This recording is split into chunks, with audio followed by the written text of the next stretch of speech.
province of Benguet! Happy pasalamat! 1, 2, 3. Touchdown, Baguio City High School. Nandito na po tayo sa Baguio mga kapatid. Happy SPBB Day 2.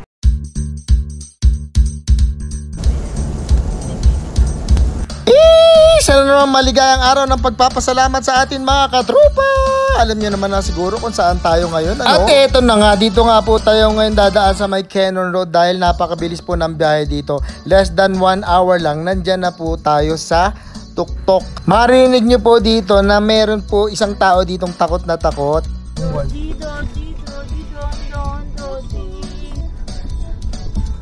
Ang okay naman. Joke lang! Pati po ako natatakot dahil nga syempre maulan at madulas ang kalsada. Hindi natin alam kung may mga babagsak dito. Pero alam nyo ba, syempre alam naman natin kung saan tayo pupunta. Pinanalangin natin yan sa Panginoon na protektahan tayo. Siguro habang dumadaan tayo dito, hawak-hawak ng mga angel yung mga falling debris dyan. Ano? Hindi makukumpleto ang Baguio kapag hindi ka dadaan dito sa Lion's Head na yan. O diba? Para ka ng kasama, no? Then your destination will be on the right. Touchdown! Baguio City National High School. Ito na po yung ating venue. Kitang-kita naman po siguro kung gaano kalamig dito. Halos lahat kami mga naka-jacket dito, no? Pero walang aircon yan. At syempre, marami tayong mga katropa dito na na-meet natin. Kaya eto po sila. Bye-bye sa vlog niyo. Salamat po sa Josie. Explorer. Salamat po sa Josie. Ay sis, bukas sa ano ko, sa lokal nyo. Nandun po kayo bukas? Opo, lobby po. Ang lamig pala dito. Pagpaulan.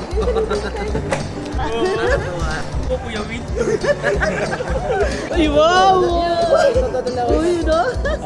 Bro.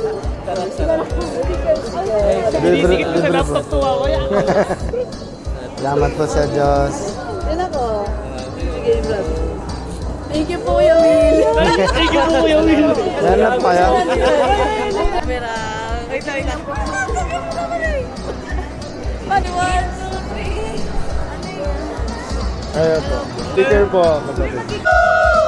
Salamat po sa Diyos mga kapatid. Salamat po sa Diyos. Ang saya-saya at ang lamig. Sobrang lamig din na kailangan ng aircon.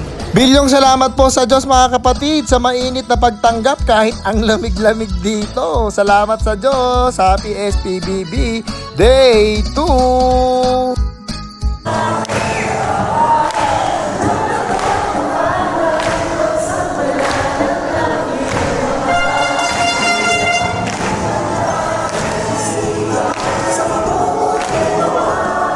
Kristiyano ako, Kristiyano tayo.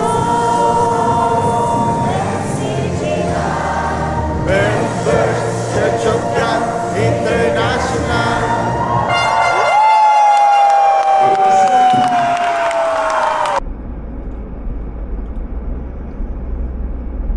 Today's temperature dito sa Baguio is around 17 degrees Celsius. So para kang nakatodo ng aircon.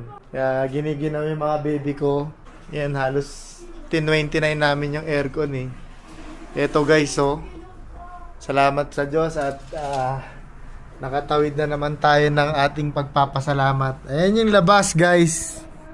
17 degrees Celsius. So napakalamig talaga dito sa Baguio. Pero ang sarap ng ganito kasi kahit malamig, pwede kang mag-jacket. Pag mainit, yan ang mahirap. Gagastos ka talaga. Kailangan mo mag-aircon, magpamaypay, mag-jisu. Unlike pagka malamig, magja-jacket ka lang. Tomorrow stop! La Trinidad, Benguet, lokal. See you mga taga La Trinidad, Benguet!